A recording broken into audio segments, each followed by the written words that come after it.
Imenso nós estarmos mais uma vez juntos aqui, esse cantinho, nesse espaço e nessa hora que a gente tem para pensar, para refletir sobre a palavra de Deus.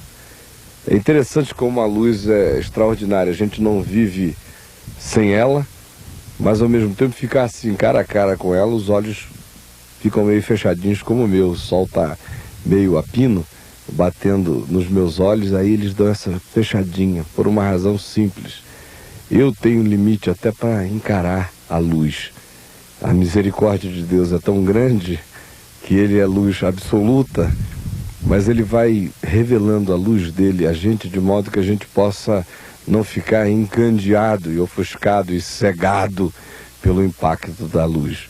Vocês lembram que o apóstolo Paulo ia andando no caminho de Damasco, mais ou menos uma hora dessa, ao meio-dia, quando de repente apareceu uma luz mais forte do que a do sol.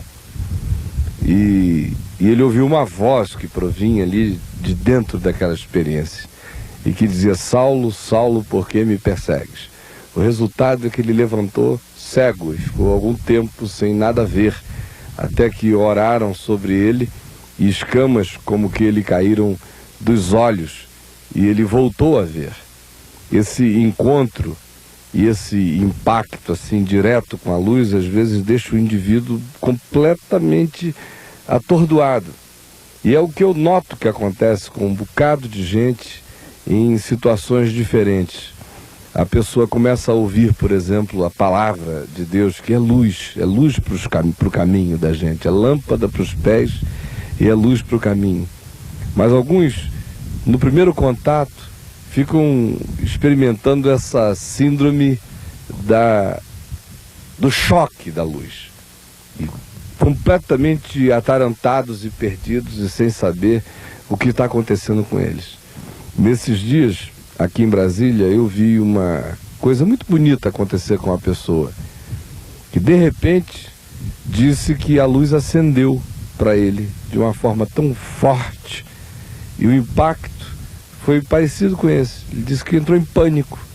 Foi tanta luz que ele ficou completamente sem conseguir, aparentemente, olhar as coisas, de tão forte e intenso que foi. Aí, de repente, as coisas vão se tornando mais calmas, os nossos sentidos começam a lidar melhor com aquilo que aconteceu com a gente e tudo começa a clarear. Você está me vendo em casa e perguntando por que eu estou dizendo isso. De fato, eu não vim aqui gravar hoje para falar sobre esse assunto, foi o sol mesmo que me fez falar sobre isso. Eu estou com a Bíblia aberta aqui, em Mateus 19, é sobre isso que eu iria falar. Mas já que eu comecei e o meu coração está contente nessa direção, eu queria dizer a você o seguinte: há pessoas que começam a ouvir a palavra do Evangelho e o primeiro impacto que elas recebem as deixa meio perturbadas. Mas é normal. Eu queria que você soubesse que é completamente normal. Porque a gente vem andando, às vezes, há muitos anos, espiritualmente falando, em profunda escuridade, sem discernimento de coisa nenhuma, com a vida mais ou menos organizada na escuridão, sabendo onde cada coisa está e imaginando como cada coisa é, de modo que, às vezes, o mundo que o indivíduo tem nem é o mundo real mesmo. É o mundo que ele concebeu, que ele imaginou, que ele projetou, que ele construiu, que ele mobiliou, que ele decorou. Só coisas da cabeça dele, porque de fato ele nunca viu as coisas como elas são. Ele só se habituou com o lugar onde as coisas aparentemente estão e imagina que elas sejam como elas são, mas elas nem sempre são. Até que a luz acende. E o sujeito leva o maior susto do mundo. E isso acontece no processo de conversão da gente. E quando eu estou falando aqui de conversão, não estou falando de você se tornar membro de uma agremiação religiosa. De fato, eu estou falando de algo que acontece somente no coração humano, entre você e Deus. Uma experiência completamente pessoal e íntima. Quando o Evangelho, a boa nova de Jesus é anunciada e você fica sabendo que Deus estava em Cristo reconciliando o mundo consigo mesmo, não imputando aos homens as suas transgressões, mas ao contrário, perdoando-lhes todos os seus pecados. Quando essa palavra da boa nova chega com graça, com luz, tem gente que ao invés de celebrar esse encontro se atordoa. Por quê? Porque isso desconstrói todas as certezas anteriores, esse ambiente que eu falei que o indivíduo, mesmo sem enxergar, assume como concreto. Ele anda por aí, ele sabe para onde é que ele vai, meu Deus, onde é que eu estou indo. Está tudo sob controle, aparentemente. Ele vai ali, ó, fazendo o caminhozinho dele, opa, tem um intervalo aqui, está tudo bem na minha vida e tal. De repente abre e ele vê e se assusta. Se assusta.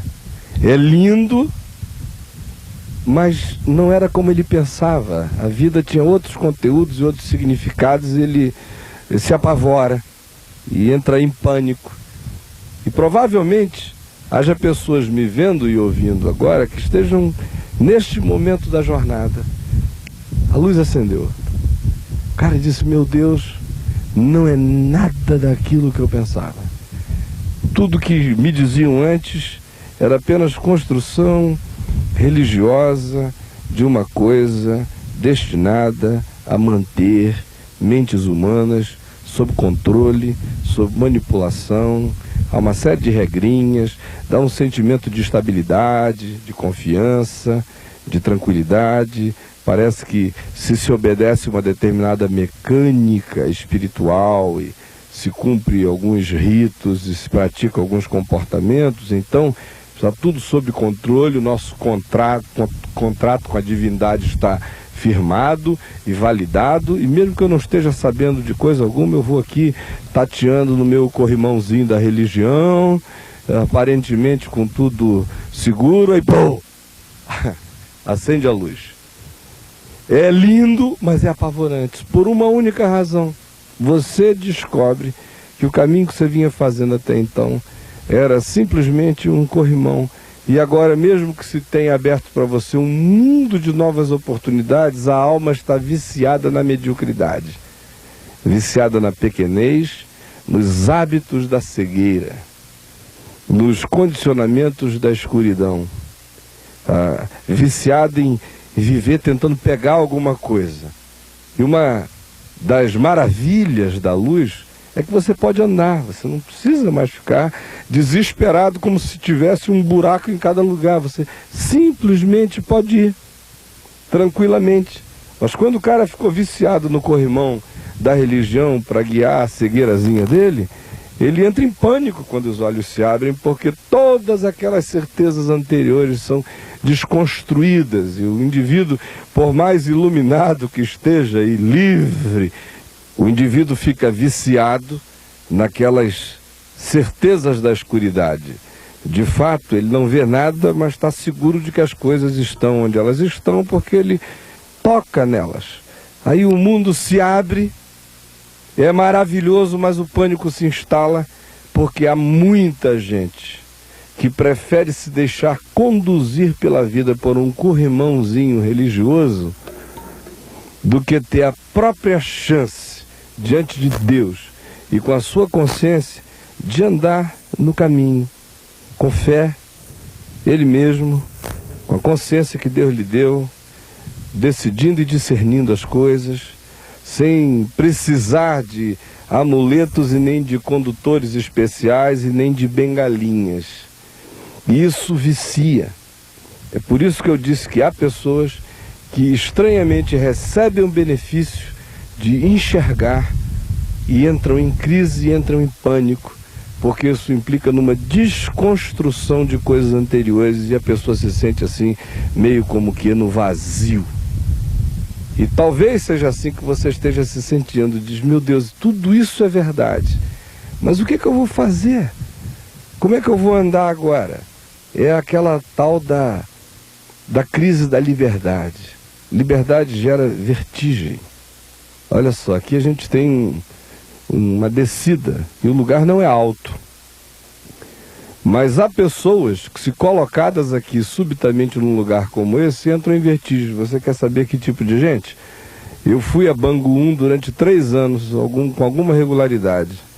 E eu vi pessoas que, quando foram tiradas de lá e colocadas num presídio mais aberto, com campo livre, me diziam que não podiam nem andar direito, porque depois de ficar 8 anos dentro daquele cubículo, de repente o mundo se abrir, e o céu se manifestar, e os horizontes se expressarem, e os ambientes crescerem, e o chão se tornar um caminho e um convite à liberdade para caminhar, alguns entravam em pânico pelo simples fato de terem ficado condicionados e viciados àquela vida pequena e abominável, de tão estreita.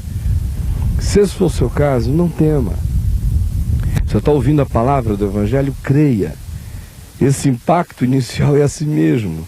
Logo você vai começar a usufruir o benefício, o privilégio, a alegria, a liberdade, a tranquilidade, a possibilidade de andar com consciência em fé, sem medo, sem dependência de ninguém, sendo você mesmo um ser humano adulto na sua consciência, não estando mais sob a tutela daqueles que querem ser os controladores e os manipuladores da sua consciência.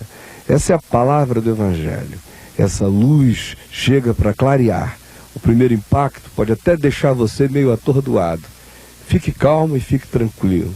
Tudo vai ficar completamente claro e você vai andar sem medo. E vai descobrir que na sua luz, a gente vê a luz.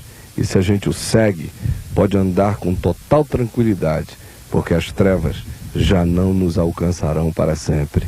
Quero convidar você a visitar o meu site, o www.caiofabio.com, e convidar você para estar com a gente no Caminho da Graça. O endereço, horários estão aparecendo aí, mas todos os domingos, às 19h30, você é convidado para vir e trazer os seus amigos para nós estarmos juntos. Que Deus abençoe muito, muito você. E até o nosso próximo encontro, aqui no Caminho.